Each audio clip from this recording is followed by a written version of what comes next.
Hi, this is Jean filming Annie. We're showing you how to make masks for the coronavirus that they're going to be using down at John Hansen's apple tree. Annie will be showing you how to make the pleats, and I think she's going to take over the video, and I'm going to be at the machine later on. All right, Annie. All right, so you have your 7.5 inch square here. Just make sure you have right sides on both sides so that it's nice and pretty. If not, not the end of the world. But 3 layers of fabric here. If you can see 1, 2, and 3. So what I'm gonna do is I am going to grab my marker, which is not here. Pencil works just as well. And I'm gonna mark at 1 inch increments 3 times. So I'm gonna do 1 here, I'm gonna do 1 here, I'm gonna do 1 here. And then I'm gonna do the same from the bottom. Because they're 7.5, I'm gonna reposition it up to the 1 inch line here. I'm gonna do 1 mark here, 1 again at 2 inches, and 1 again at 3 inches. Now, if you like, it might be easier if you put a pin in it, especially if it's a dark fabric that's hard to see. And I'm just gonna put it right in where I put the mark. Things don't have to be super duper accurate, but as accurate as you can. And I'm gonna repeat it on the other side.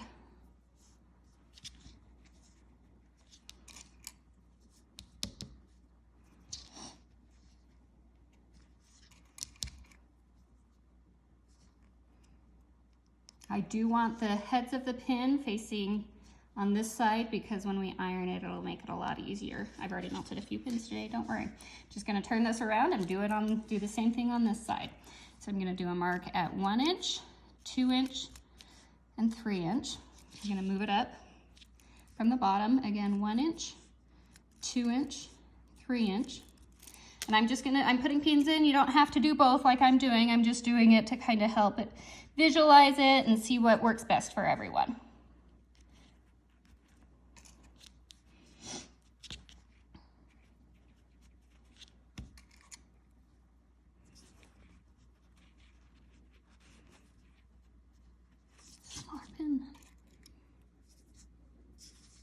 If you lose your mark, just kind of line it up again and find your inch mark.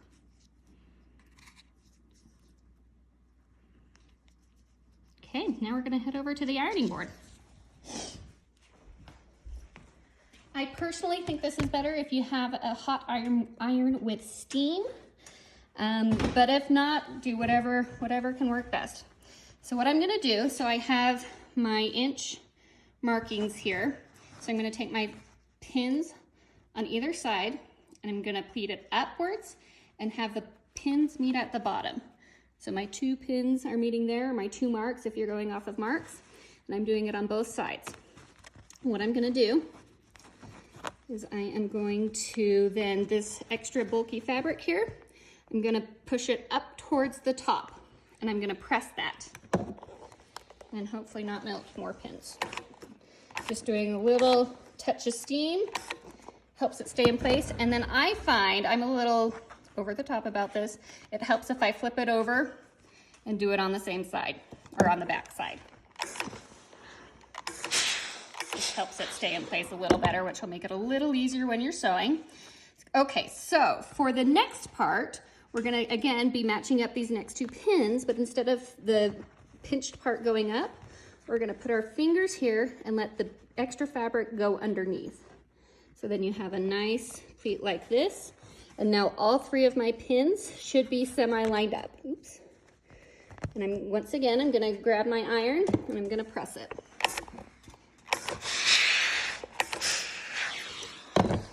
Turn it over and press again. So turn it back to the front.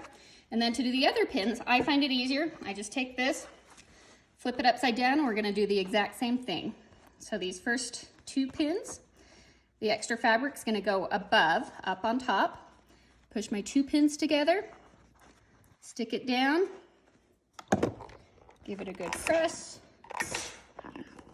flip it over again just because.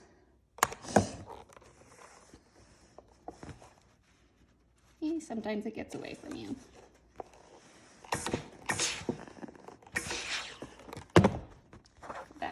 front. And then do it again. Again, making sure that the extra fabric on this one goes underneath so that you have a nice pleat line there again.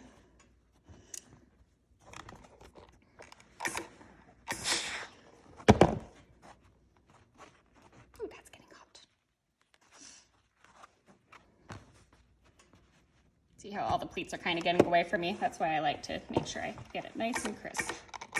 Okay, now if we've done it right, we should take it back over to our ruler, and it should measure 3.5 inches, give or take.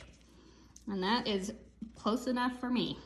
So I'm gonna pull all my pins out, and Mom, if you want to stop recording, we'll switch and let